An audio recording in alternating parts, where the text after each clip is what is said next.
Welcome to In Reality, the podcast about truth, disinformation, and the media. I'm your host, Eric Schurenberg, founder of the Alliance for Trust in Media.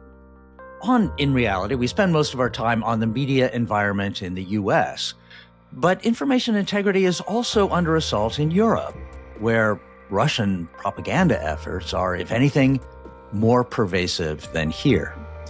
For example, late last year, Russia hit Poland with a wave of AI-generated TikTok videos featuring attractive but deep-faked young women arguing that Poland should exit the EU. At last year's World Economic Forum in Davos, delegates named misinformation the leading threat to political cohesion and social trust. So hence today's guest, John O'Brien, professor of European politics at Ireland's Maynooth University. John and I will cover the information environment on his side of the Atlantic. We'll talk about the perverse incentives that have aligned big tech with the pollution of the information environment. We'll pivot to the role of media illiteracy and illiteracy in general in the erosion of social trust. As we recorded this, the 2026 Davos Conference was unfolding against the once inconceivable backdrop of the President of the United States demanding that our allies hand over Greenland. So John and I can't help but cover that, too. So here we go. Let's join John O'Brien. John O'Brien, welcome to In Reality. Thanks very much. It's nice to have you. You are the professor of European politics at Maynooth University in County Kildare. As we speak, the World Economic Forum in Davos is underway. And while that is often a kind of sedate kind of meeting of the elites, this time, presumably, it is not, because President Trump has just doubled down on his emphasis that the U.S. needs to possess Greenland. How is that playing across European politics? Very badly, for all kinds of reasons and in different ways. Overnight, Trump, for example, published private conversations from Emmanuel Macron and from Mark Rutte, the former Dutch prime minister who is head of NATO. This isn't the first time he's done this, but the aim, I think, was to discomfit the Europeans in advance of not just his appearance in Davos. Some of his cabinet members, of course, are already there. Scott Bessent arrived at the weekend. But I think it was also kind of intended as a shot across the bows of the European Union when they meet on Thursday evening and potentially into Friday in Brussels. This is an emergency summit that's been called, relatively rare in recent times, where all of the 27 leaders of the EU member states will gather together to try and agree an appropriate response to what Trump has threatened, which is from the 1st of February to impose an additional 10% tariff on EU goods coming to the United States, going up to 25% from June. I think this time it's different. Now, you might not tell that from the published text that Macron sent Trump, because it's of a type that we've become familiar with. It's creepily suggesting of vassaldom and being a supplicant of the U.S. in power terms, and of this phenomenon of Trump whispering, where European leaders have collectively and individually pursued a policy of appeasement of Trump over the last year. It hasn't worked. They've been humiliated over and over again. And all they get for their supplication is more threats and more actions that are completely in contravention of what's supposed to be one of the biggest friendships and one of the longest enduring friendships in geopolitics. So I think we're reaching a real crunch point in Europe this week. And I don't think it's an exaggeration to say that what happens in the latter half of the week could be as important as what happened in Munich in 1938, because Greenland is the Sudetenland of our time, where you have this predatory imperialist ogre intent on taking over this territory and advancing all kinds of lies to justify the act or the potential act. And you have all of these European allies scrambling to try and respond. Now, I think this is going to be different because this is about territory. And this is a red line, I think, where Europe is concerned. So already we've seen suggestions about the potential for tariffs. European leaders didn't do this last summer. People like me were strongly urging them to do so. Instead, they opted for what they thought would constitute an optimal, peaceful solution, which was zero American tariffs on goods coming to Europe, 15% tariffs on European goods coming to the United States. Along with others, I thought this was a terrible mistake because Trump is a classic playground bully. His psychology is very simple to understand, in my view. And since then, instead of getting the peaceful landscape of trade which they wanted, it's actually got more and more volatile.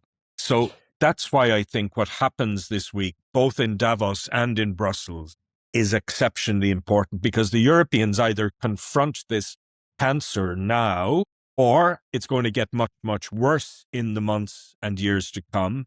And yes, I'm absolutely convinced Trump is serious, that he wants to put troops on the ground in Greenland and take it over. So that's the dilemma I think Europeans are wrestling with. Do we risk the complete sundering of the NATO alliance? Because NATO is completely over if Trump goes ahead and does what he's been threatening. That will mean the Europeans, for the first time since 1949, are on their own and have to find ways of defending the continent without the United States. That is chilling. And I can't tell you as an American how disheartening it is to have the actions of my country in my name as an American citizen compared to the Anschluss into Sudetenland in 1938. That is chilling. We will see what happens this week. And I just am shocked at this moment of history. I never thought I would live to see such a... And I think, Eric, your shock is actually paralleled in Europe for those of us who really value the relationship with the United States. There's this terrible, almost sense of mourning about it, that something that was so solid is now literally dissolving into air. Let us now pivot to the main task of the In Reality podcast and talk about the information environment. So last year at the World Economic Forum, which seems like a much more placid and peaceful occasion, the World Economic Forum listed misinformation as the number one risk to political cohesion and social trust. And I know that you agree with that. I think that term lands differently in the US and in Europe. So let me put the question this way.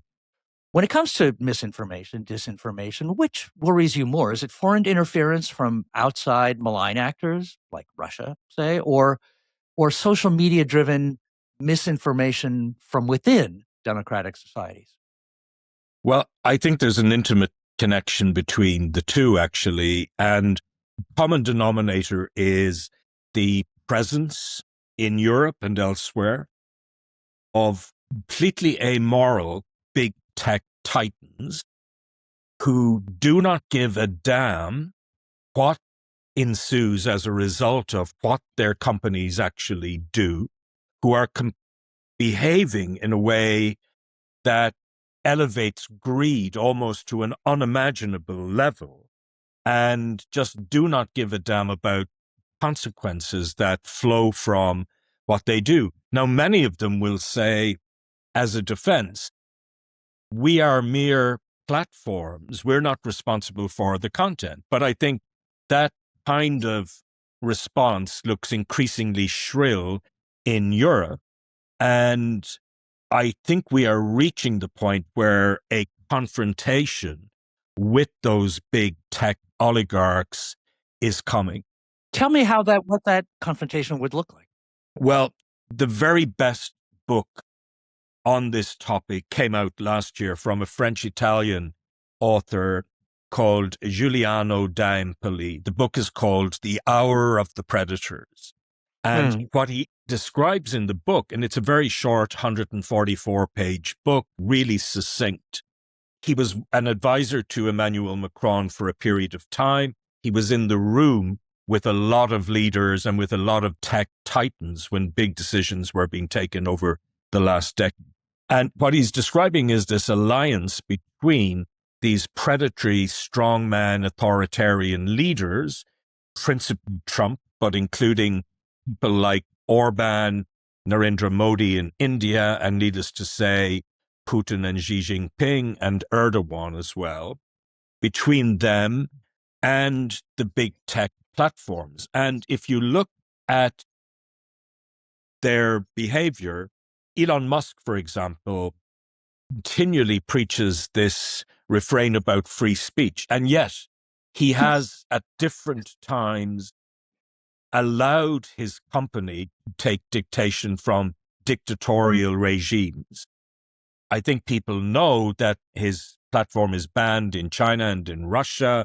In Turkey, he has at different times willingly done what the government has dictated he should do in closing down opportunities for the opposition. The leader of the Turkish opposition, of course, has been imprisoned by Erdogan.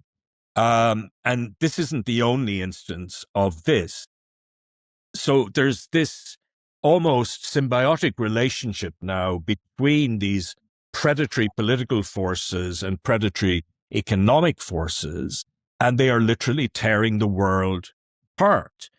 And part of this, I think, is about geopolitics, but part of it is about the micro level where the consequences of that alliance are being felt across Europe in individual member states of the European Union, for example. Now, this isn't a uniform effect because malign actors will use big tech for specific purposes where they have an agenda in a specific country. For example, we know that the Russians used TikTok and spent tens of millions of euros trying to elect a fascist in the Romanian presidential election in 2024. John, I think that many Americans are not aware of what happened there with the extraordinary result that an election was annulled or forbidden for 2 days before it was supposed to happen because of Russian interference. Can you explain what happened? Yeah. The Russians realized that they could use social media quite precisely. And in this case, they mounted a campaign principally on TikTok, spending huge amounts of money, targeting, actually micro-targeting voters, but also in particular targeting young people, because TikTok as a platform is not principally, but in good part, one where young people are prominent. So they took a candidate who was quite obscure at the beginning of the presidential election, and then he somersaults to the top of the ranking of candidates as we get towards the election. So this was direct and overt interference in a national election in a European Union country. The Russians did it again in Moldova, next door to Romania last year in the parliamentary election. Again, spent a huge amount of money and actually came up short for a whole variety of reasons. But this isn't new, Eric, right? Mm-hmm. We can go back to the Brexit referendum in 2016, and this was the first real instance, I think, where we saw big tech being used maliciously by a combination of internal or British actors who wanted Britain to leave the EU with outside malign forces whose aim was to destabilize Britain as much as possible. And there is a leading journalist in Britain called Carol Cadwallader. She worked for The Guardian at that time. Along with others, she produced absolutely concrete evidence that one particular firm called Cambridge Analytica was micro-targeting voters illegally using Facebook. Cadwallader goes on a bit later, having worked on this for many years, to give a TED talk in Silicon Valley. She literally went and faced the tech companies, and she said, and this is a very memorable phrase for me, Facebook is a crime scene. A crime has been committed against the British people and against the British state, and it has resulted in turmoil. And British politics has been absolutely convulsed by Brexit since 2016. And it continues to matter today, I think, because having seen Keir Starmer's statement about Greenland yesterday, it was pathetic and weak. But one of the reasons for that is that Britain is now isolated within Europe. And had it remained within the EU, it would, I think, have a very different approach to what's going on in Greenland. So there are all kinds of ways. Let me ask about the internal misinformation. So Brexit was clearly a financial disaster for the UK, and it was brought about by a misleading campaign. But as you noted, not everybody was an external actor. Not everyone had an interest in disrupting elections or democracy the same way that, say, the GRU in Russia does. So what's the incentive for your ordinary troll in the US or Ireland or the UK to spread misinformation, use social media in that way? Well, I think there are a range of impulses that guide people. It can be ideological, where they don't like the government of day, or where their ideology is entirely anti-system. Think about Steve Bannon in a kind of earlier iteration. It can also be financial. We can literally talk about grifters who take money from outside actors. We know that the Russians have been very, very active all over Europe, including supplying cash to far-right parties. We know that Marine Le Pen's party, for example, in France, has accepted Russian money in the past. There are strong suspicions about one particular political party in Britain. I've often heard it said, and I spend a lot of my time in Central and Eastern Europe because that's where my work largely is. And I've often heard it said that the Russians really couldn't believe after 2000 how cheap the Europeans were to buy off, bribe, and to intimidate and everything else. So, for example, I have a friend who is a very prominent journalist, a security journalist, and he uses OSINT technology to track what states like Russia and some of the actors connected to them usually... What is OSINT technology? The technology that is used by investigative journalists, in particular through using GPS and through other advanced tracking mechanisms to identify criminality or kind of actions of this kind. And he tells me, look, it's even in a country like Ireland, that is relatively unimportant, a small state on the edge of Europe, but part of the European Union. The Russians try to co-opt politicians and academics. They will either bribe them or use compromise. For example, we have one member of the Irish Parliament. Everybody knows who he is, who the Russians compromised in an operation that goes back some years. Now, if you go to a bigger polity like, say, the Netherlands or Germany, just do the math. There are many, many more of these people. So that is a big part of the problem. But there are also so many individuals and groups who, for all kinds of reasons, hate the status quo and want to change in the status quo, that they're willing to either flirt directly with these kind of groups. And I'm sure you know in the US, there are people who have been identified by big news organizations as directly taking money from Russia. These are prominent podcasters. They're people who have social media followings that are very large. So there's a multiplicity of activities, I would say, if you think about Europe as a single jurisdiction, but the intensity of that activity varies both from time to time. And in particular, I think in election contexts and referendum contexts, it can be quite intense. Last week, for example, I met the Norwegian Minister for Culture, and her brief includes disinformation.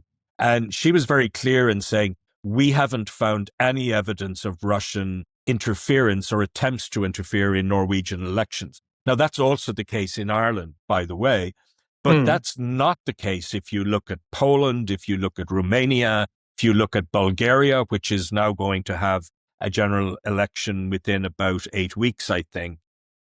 There's an intensity of Russian activity in all of those places, and they want to divide people. They want to polarize political systems. They want the European Union to collapse. And of course, both Trump and Elon Musk have a similar aim. They want to see the destruction of Europe because for them, it represents everything they hate. The rule of law embedded in what the EU does. The European Union as the biggest regulatory force in the world. They hate all of that. And so the Russian and American objectives here absolutely coincide. And mis and disinformation, I think, is a very key part to the strategy, certainly on the Russian side over a long period of time.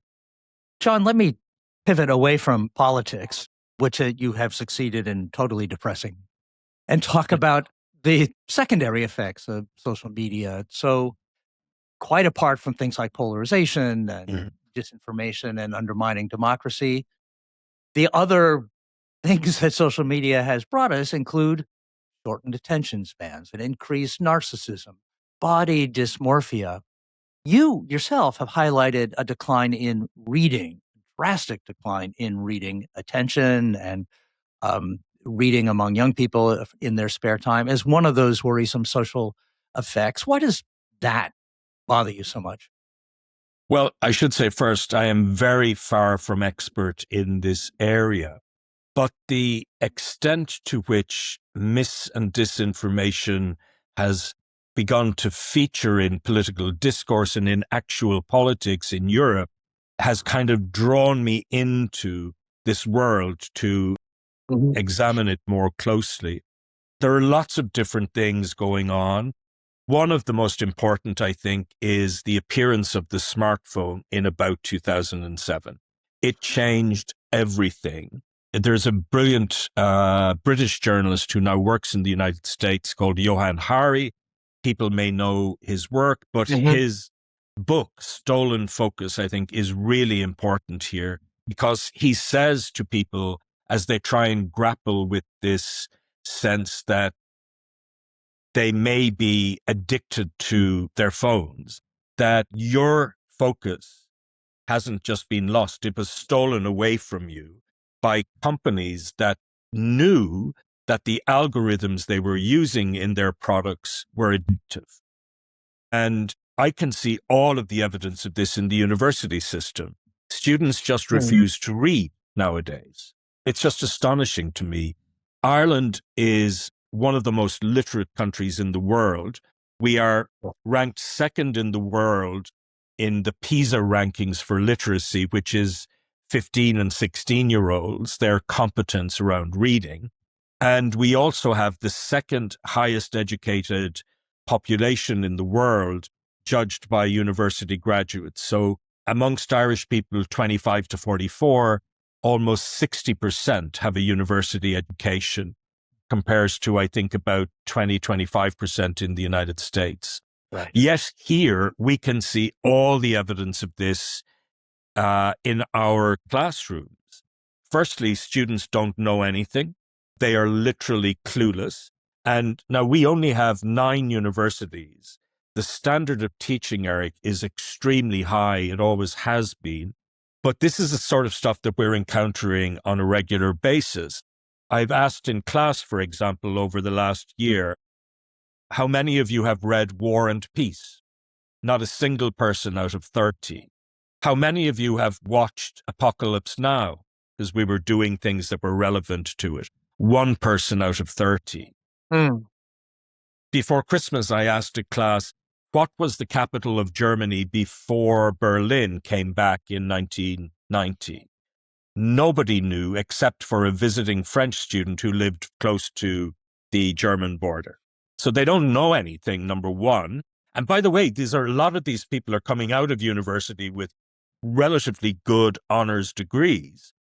I would say a majority of the people coming out of our universities now, graduating, cannot write a coherent sentence in English. Now, that's an incredibly frightening thought because it signals the collapse of literacy. 50% of Americans have a reading age of 11. I mean, if you want to think about that and what it signals, I think it's truly frightening. Now, some people think that we're kind of reverse engineering the Enlightenment in a way, and we are becoming pre-literate beings again. So the world before the 18th century is what's relevant here. In the first decade of the 18th century, there were only 5,000 books published in Britain. By the end of that century, that number had ballooned extraordinarily. So we're talking about tens and tens of thousands of volumes being published every year. So what we saw emerge is a reading public. There was this great sort of enthusiasm for reading, and it really took off to the point where nowadays the world as a whole is obviously the most literate it has ever been. Yet because of the smartphone and because of other factors, we are seeing this retreat from literacy, and it's now accelerating, I would say, significantly with the appearance of AI, because what AI does is allow you to cheat. You don't have to do that laborious work of reading, making inferences from texts, looking for nuances in language. That all disappears. It's all out the window. So, and this is before we've even got to the point where people are regularly embracing and using generative AI. And we know that the take-up of it since ChatGPT was introduced in November 2022, the take-up is incredibly high. We're talking about 70-80% of the population in Ireland now uses generative AI for everyday things on a very regular basis. Well, moving on to another cheerful topic, I wanted to talk sort of about the general information environment. So there is literacy in its explicit terms, like the ability to read or the experience of a broad kind of library in your head. There's also media literacy, and kind of which is essential to a democracy, which is meaning that you have a sense of what in the information environment is true and what isn't. I was struck recently listening to a podcast, the guest of which was David Borenstein, the co-director of a recently Oscar-nominated documentary about education in Putin's Russia. Mm-hmm. Borenstein's familiar with propaganda worldwide, and he said there were 2 kinds of reactions that he observed to propaganda. People in China, at one end of the spectrum, believe what they're told by the government. People in Russia, equally saturated with propaganda, believe nothing and are cynical about the ability of people like them to believe to discern whether anything is true. Where are we headed? Which end of that spectrum would you say we're headed in Western democracies? Oh, I think it's the Russian model for sure. And I think the Russian aim here from the beginning has been to turn Europe into what Putin turned Russia into. So when Putin came to office in 2000, Russia was a kind of messy, chaotic democracy, but it was a democracy. There was a press that was lively, and over a period of years, he closes it all down. There's a brilliant book from a young British Russian author, which is called Nothing is True and Everything is Possible. His name is Peter Pomerantsev. He's since moved to the United States and has written a lot of other interesting books about disinformation. But that book is extraordinary because he was there in the early years when Putin and his acolytes begin to capture both private and public media that had been more or less free during the Yeltsin years. They close all of that down progressively over time. And that's a big part of the strategy. So what they've done is to kind of transplant that to Europe. They've attempted, at least, to do that. And their aim is to get people to the point where they just can't believe anything they see or hear. So the narrative itself is not important. In fact, at any one time, they may be encouraging 3, 4, 5 different narratives about a particular issue. And what matters is that the base level of confidence in truth is eroded, and is eroded over and over again to the point where you get to where Russia is now in the way that you just described. Where everything is possible and nothing is true. John, you've been clear that you believe that increased regulation is a key step in redressing the harms that are being caused here. In the U.S., unfortunately, for a variety of reasons, we have basically abandoned regulation and left it to the EU and its signatory regulatory law, the Digital Services Act, to bear the torch for regulation. Tell me about that law. What is it accomplishing? What does it set out to accomplish? How successful has it been so far? Well, I think even before we do that, we need to also talk about what some people call the mainstream media or the corporate media structure. I think it's really evident now from what's going on in the United States that it's a terrible mistake to let oligarchs own television stations and newspapers.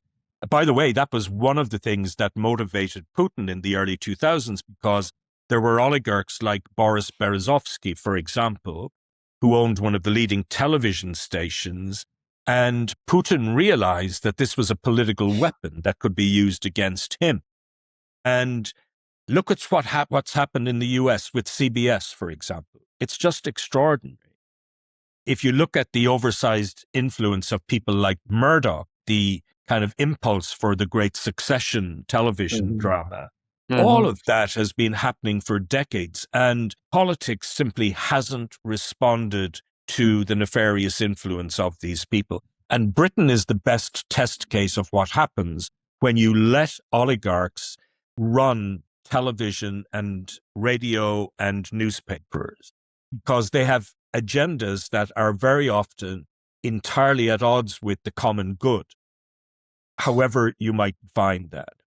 So I think there's a case for Europe as elsewhere. I'm just presuming the United States is lost for some years. This can't be done now. But there is a case, I think, for entirely changing the structure of media ownership.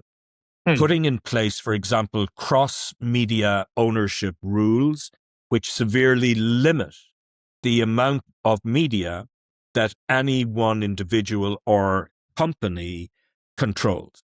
In fact, I would, as much as possible, encourage the political decision makers to insist that important media are owned by trusts that can certainly have some corporate presence or involvement, but where they don't have this outsized power and influence on politics. Now, your question was about the DSA. Now, this is the European Union's landmark piece of regulation. And it came about because exactly the things we've been talking about. The new information space that has emerged over the last 15 years or so. The DSA has all kinds of strong provisions within it. The question that really matters is there the political will to actually do what is necessary? And I think the answer there is both yes and no. Yes, in the sense that, firstly, it's a very recent piece of legislation. It's 2022. It's really only been operational for 2 years, almost to the day. The EU process itself is kind of slow, Eric. It has different institutional actors. It takes a while for any particular case that may be brought by the European Commission against, say, one of the big tech companies. It takes a while for the Commission to do an investigation and come up with a decision. And then those companies have the right to go to the Court of Justice, challenge that decision. For example, in Ireland's case, much earlier, the European Commission did a big investigation to our relationship, the Irish state's relationship with Apple. Their argument was that we had given Apple, through two particular deals, the ability to completely evade tax all over the European Union, so to completely evade their responsibilities. Commission investigation took many years. The result of it was that it said Ireland had given Apple unfair tax advantages and that this went against the interests of the EU as a whole. Apple was ordered to pay back 15 billion euros to Ireland. The Irish government didn't accept this. They challenged it before the court along with Apple. They won their appeal, but then the Commission had another opportunity to appeal and they won. All I'm saying is these things go on potentially for a long time, and the speed of change of technology means that we can't wait for a 5-year investigation of one individual company. However, the good news is the Commission is prepared to act. And you may recall that in late 2025, they issued a decision against X, Musk's company. So they had started 4 different investigations against X for infringements of the Digital Services Act. The first one that came up for decision was about the so-called blue tick that he introduced, which was, in the Commission's view, a completely fraudulent thing that was designed to give the impression of quality control when actually anybody anonymously could go in and buy a blue tick. So their decision was that this infringed the DSA and that the X company should pay a fine of 120 million euros. Okay, do you recall what happened afterwards? JD Vance immediately starts haranguing Europeans on social media, on X as it happens mostly, saying that this was completely against the spirit of free speech, that they were trying to also attack American tech companies because they were far better than Europeans and much more competitive in these spaces. None of this was true, but this was another act of bullying and attempted coercion by the Trump administration. And what they want is the destruction of the Digital Services Act. Remember that image at the inauguration almost exactly a year ago with all the tech titans lined up behind Trump? To me, that was the image of 2025. And it goes back to D'Ampoli's book, The Hour of the Predators. So that was the first instance of a big test of the DSA. Now, 120 million euros, as you know, and your viewers know, is literally nothing to somebody like Trump. At its potentially most effective, the EU has the capacity to issue fines of 6% of global turnover of the big tech companies. Now, for X, that doesn't really matter because we've no idea what the turnover is since Musk actually bought it. I would much rather it was 6% of the total wealth of the individuals who own the majority share in these companies. For companies like Apple and Meta, it's very different. 6% of their global turnover we're talking really serious fines that might be implemented. So that was the first case and an important test case, but there are 3 more actions against X where decisions, I think, will emerge in 2026. And they're going to be another battleground in this increasingly adversarial relationship between the EU and the US. Remember, J.D. Vance came to Europe, his first trip as vice president, in February of last year, and lectured the Europeans about freedom of speech, insulted them, humiliated them. All of this is reflected also in the national security strategy that came out at the end of November 2025. The language about Europe is much harsher than anything about China or especially Russia. Yes. So I think there's an understanding of this in Europe, and the DSA may also be used as part of this anti-coercion instrument that, for example, President Macron wants to use and which EU leaders will be discussing this week in Brussels. So the DSA is a very powerful tool, potentially, to put manners on these tech companies.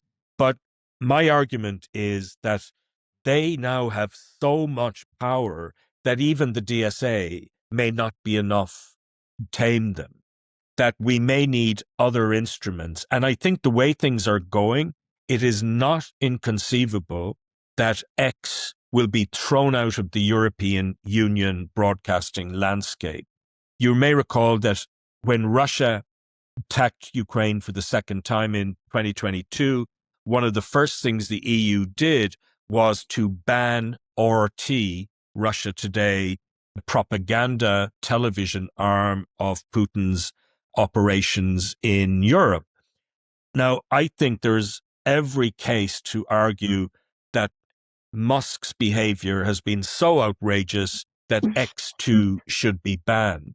And if that were to happen, notwithstanding that there'll be another crisis between Washington and Brussels, I think it would send a clear signal to the other tech titans that whatever you're doing in the United States, where there's no regulation at all anymore, you cannot do this in Europe.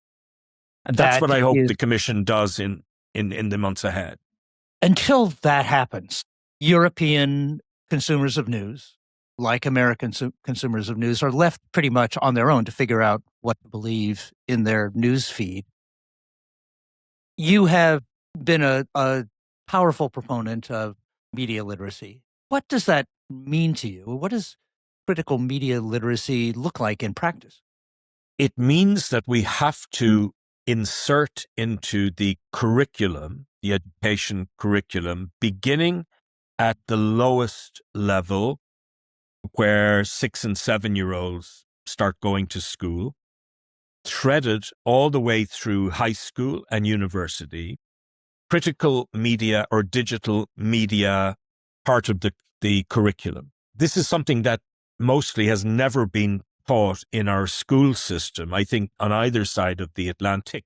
But governments now, I think, are increasingly aware that with all of the direction of travel that you and I have discussed, with the trends being what they are, that you have to insulate your society and make it more resilient to these kinds of threats. Because if we reach a point where deep fake videos feature regularly within elections, then it becomes impossible to hold an election that has any integrity at all. We had a presidential election in Ireland last year. Our president is entirely ceremonial. However, for the first time, we saw a deep fake video making an appearance in that campaign. Now, as it happened, it was a really badly constructed one, but the technology is getting better all the time. So I think that is absolutely essential, that every government of a democracy has got to include in their curriculum teaching on source materials and how you spot obviously fake sources from sources that are bona fide, even Mhm. if those sources may be very different ideologically. I mean, this is one of the first things I try to teach students in university, because unlike me, I was trained in a different era. When they go looking for information, it's electronically, almost exclusively. And very often they take shortcuts instead of doing the detective work that real research necessarily entails. There is no more frightening phrase in the English language, it seems to me, than "I do my own research." That's a sure indication that people have gone down the rabbit hole. And let me just give you a couple of short examples. I'm not talking about the people with a reading age of 11. In the last couple of years, I've had so many instances where people I know or encountered who are really well educated, so people with advanced master's degrees, are now believing the worst kind of bullshit and are becoming entrapped in this kind of mire. So I had one encounter in Bulgaria a few years ago with a Bulgarian guy who was the best man at my friend's wedding. And he works in Germany, very successful businessman. And he's spouting all of these conspiracies. And I'm trying to sort of rebut them with reason and asking questions, completely oblivious, just nothing was getting through.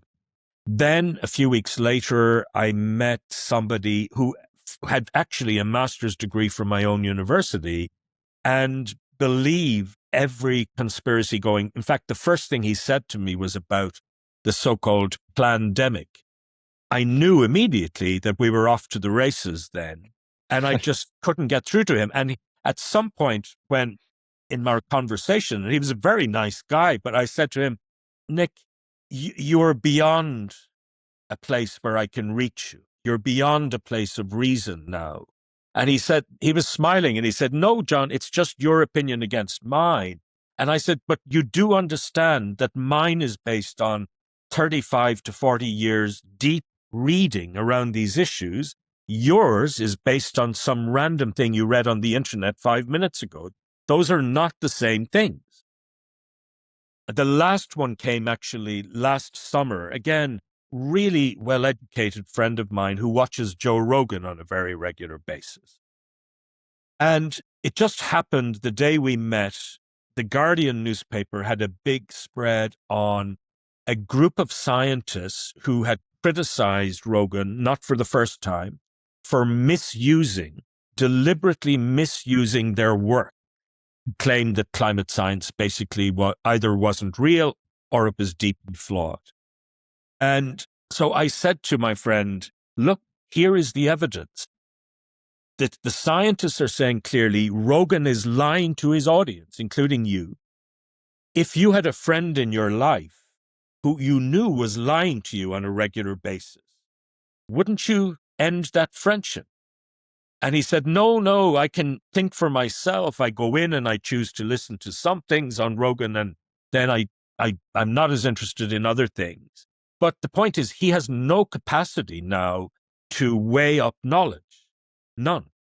Because most of his reading comes from Facebook and from other sources of that kind. But when that's becoming a problem in our universities, what hope does our society have more broadly when the best educated amongst us are falling for this stuff? For a final question, let's spin that out a bit. What hope do we have? Are you pessimistic? Are you cautiously hopeful? When you look out 5 to 10 years, does the assertion of regulations, say by the DSA, and the infiltration of media literacy training start to reverse these trends, or have we gone too far? I'm hopeful. I am a classic European wet liberal, and optimism is almost built into my DNA. So yes, I am, despite all of these systemic challenges. If we can get the education part right, And there's a lot of good work and interesting work being done on digital media literacy. If we can manage to tame the big tech titans through regulation, I think that will be really important. And I think it's also interesting to understand some of the more recent trends where, at least across some jurisdictions, young people seem to be sort of rebelling against the smartphone and coming to an understanding about all the damage that either in actuality or potentially is being done through this constant presence of the smartphone in people's lives. Even as something as insignificant as when the family sits down to watch a movie in the evening, that you have a lockbox and everybody's phone goes into the lockbox for 2 hours. There are measures that people can take. I know myself that I read less than I used to 15 years ago because all of these distractions are permanently available to me. Yes. But I have trained myself in a way to go back to reading so that it is the kind of principal thing that I do outside of work. But you have to be incredibly disciplined to do that. I think we also need prompts at school and from public policy to ensure that the worst of what you and I have described doesn't happen. A lot of this, I think, will also depend on what the world of artificial intelligence actually produces. I think it's still far from clear that AI is going to be the kind of nirvana that many people predict in different sectors.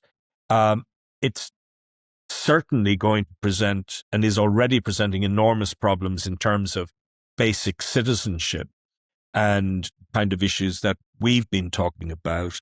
But human beings have this extraordinary capacity for adaptation and this resilience similarly, where we do learn from our mistakes. I think this is one of the most important patterns of modern history, that we are capable of course corrections, whether it's in politics or geopolitics on one side, or in domestic context, tackling issues of this kind. And sometimes it takes something that's really outrageous. For example, the controversy about Grok and the nudification of children. I know in Ireland, other European countries, this caused such outrage that I think people are finally beginning to face up to the really deleterious impact of so much of this. So that combination of education and regulation, but also self-awareness and this capacity to do changes in your own life, all of that, I think, will contribute to this effort to stave off the worst. All right, John, let's leave it there, that human adaptability, resilience, and in the end, after trying everything else, the reemergence of common sense and social welfare will win the fight of man against AI. John O'Brien, thank you so much for your time today and your thoughts and the amazing perspective. Thank you for bringing so much to the table. Really appreciate it. Thanks, Eric. Great pleasure to talk to you. Thank you. So that's a wrap. Since we recorded this conversation, President Trump delivered his speech at Davos. And while he backed away from punitive tariffs and military action, thank goodness, the speech was filled with falsehoods and aggression, and I'm sad to say, more or less thinly veiled threats. You can understand why John sees the U.S. as he does these days, and why he believes that a more literate and historically literate electorate would be better equipped to resist this kind of rhetoric, both in the U.S. and Europe. This episode was a production of the Alliance for Trust in Media, thanks to our producer, Tom Platts of Sound Sapien, and my colleague, Sophia Campbell. If you support our work, please give us a like or subscribe, and keep the faith. See you next time.